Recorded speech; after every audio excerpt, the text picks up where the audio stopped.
up YouTube? My name's Quickie, welcome back to the channel. Jack did me proud that he's powder coated me thing, so that's all on. The final little bit, bar the hogging out, which I'm still about that, is I need to get these idiot lights, basically an oil warning light and a neutral light, because the Speedo has only got turn signals and a main beam. So I need to set these in it. The only trouble is that where I've got this bracket on the bottom, I need to leave this area here free because there's the locking ring for the steering stem.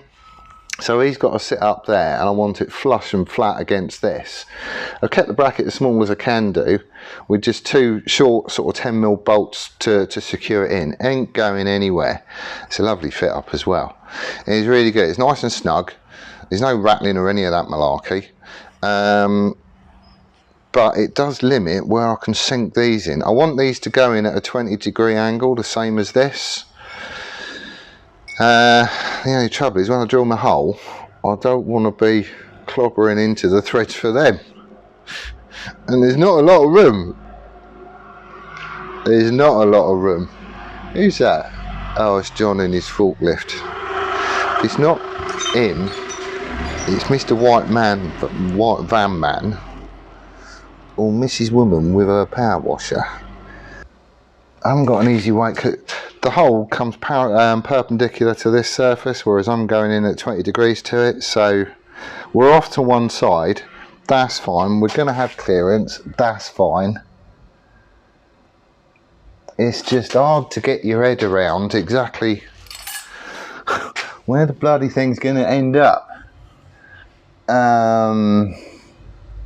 The other thing is, because obviously this front face is at a 20-degree angle that way, and I'm coming through it here, I'm going to be closer to this front edge when I come through the bottom than I am when I go in the top. I think we're going to be all right though.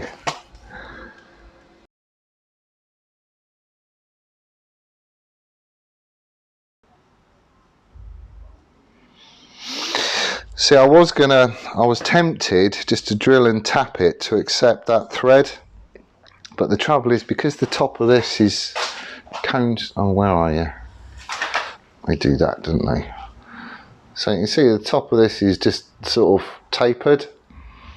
It would make doing it up nice and tight a nightmare.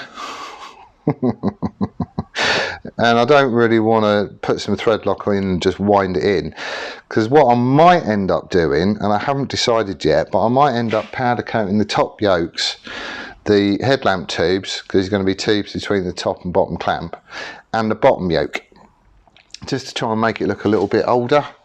But that's not much of a lip, is it? Oh, why isn't it easy? Right, I'm not a big fan of these. Like, not at all. The LED bit I'm fine with, it's the housing. Is that one the same? Yes, it is.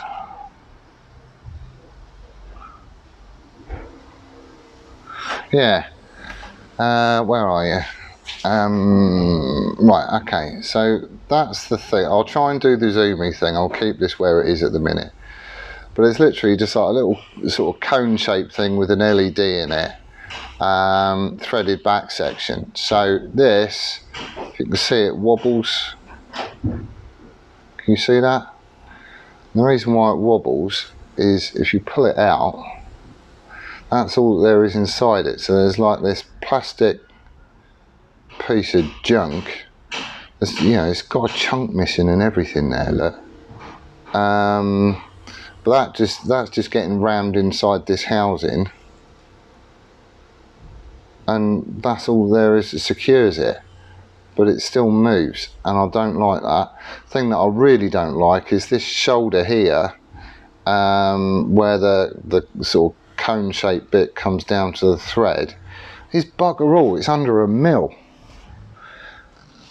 It's under a mil. and I just don't like the idea of there being not a lot of shoulder engaging with the top of the yoke. So I think I'm going to have a go at making something a bit better. Where's my thing? Aha! I knew it was in here somewhere. It is now a whole different day. We're not in this shop today, we're on a road trip. I've got Jake with me, he's come to give us a hand. Give him a hello. Hello. Hello, there you go. Don't talk with your mouth full. Yeah, he's come to give us a hand because I've got to go up country and pick something up for the workshop. It is quite good, more of that when we get it and get it back in the shop, then I'll show it to you. But in the meanwhile, it's dinner time. We're going to Hales Owen. Never heard the place. It's about 3.5 hours away from Plymouth, so it is a bit of a trip, but it is going to be worth it. This thing is going to be diamond. Fabrication table is basically done. I've made up some little bosses in work to take the jack up feet, and it's just a case of cutting up some box section, welding that on the corners, and it's sorted. So we'll have our scoff and then we'll get on again, yeah? Yep. Don't talk with your mouth full.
Bloody hell.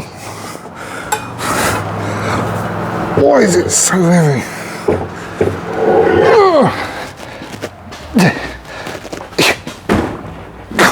Why is my bed so high?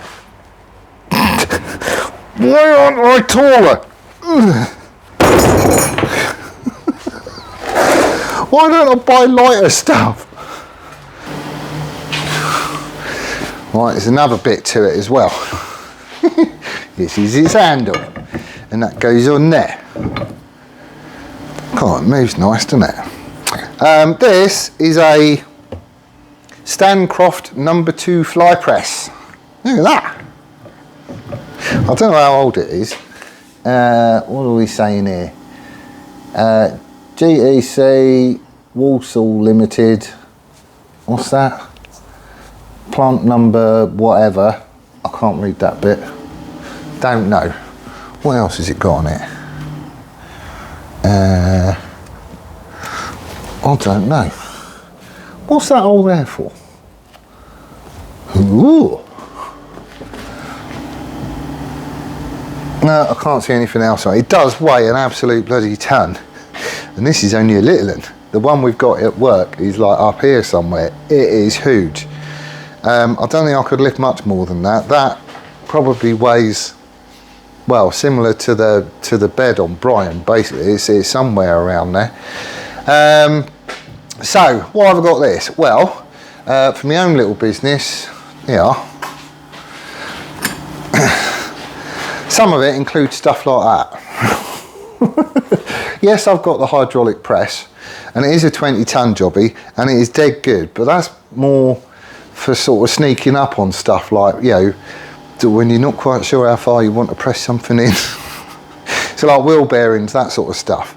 Stuff like this, I can make up tooling to go in here with a jig in the bottom to form it, stick that in there, and just crank it down and squish it and bend stuff repeatedly into the same shapes, just because of the jig that I've got.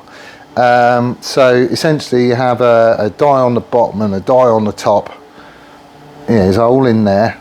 So you'd have a locating pin that goes up there, and it would match these sides just so it doesn't rotate or anything else like that. Bolt your lower die down on here, and you can just like stamp them out all day long, and it don't take any time at all. Things like dimple dies, or pressing recesses into sheet material for washers to sit down, or anything like that. You just make up some tooling for it and jobs are good. This ring at the top, it is done up tight, I can't move it. All the rest of it moves lovely, look though. So basically you just undo this and you can wind that collar down, and it's basically just a limit. So if you only want to go down 5mm or something like this, or to a certain depth, then you just set that wherever you want to, and it's all repeatable. The only bit that's missing is on here, there should be a cannonball, but I kid you not, it is like a cannonball with a hole through it that sits on a spike. Fella that I've got this off, he didn't have it. I have got some like dumbbell weights and stuff, but that seems like a bit of a dumb idea. So I'm on the lookout for a ball to go on this to give it a bit more momentum. I was chatting with Brett earlier on. There is a scrapped one of these out the back at work, and I did go grubbing, but I couldn't find the handle or the ball, which is a bit of a shame, but he reckons he's got a lump of something heavy that I can use in the meanwhile. So that's what it's for. So it's going to help out in my own business, but I can also see us using it on the bike, just for bits and bobs basically. He is probably going to live on the end of the bench where Brenda currently sits, because Brenda's going. Brenda will get remade, and that's going to sit on my new fab table. So, if I decide I'm chopping off that end of the bench, I'll just move it down a bit. But he is going to need to be bolted down, because even though he's heavy, swinging a load of lead around on top of this, he is going to walk about. So he is definitely getting bolted down. We've got 3 points of fixing, so that's all good. We'd be fine. We'd be fine. I'm happy with that. You can get these for anywhere from like 100 quid to 500 quid. Well, probably plus, depending on age and condition and stuff. It does look like quite an old one, but it's big enough for what I need. I'm happy with that. I still need to think of a name for him though. Right, so that's it. As far as other stuff that's going on, I need to get a piece of plate just so I can stick it on the corner of the fab table and move my vise over. I need to sort out my welding trolley and do something there. Don't know if I'm going to chop down the end of the bench so I can squirrel it all up. That I probably am actually, thinking it through. But I just need a massive clear out. I need to get rid of loads of this because I'm hoarding and I haven't got space to hoard. So, I have got a bit of housekeeping to do. But the next thing is, as Bowie's coming apart, because I want just a frame. That's it, that's all I want, is just a frame.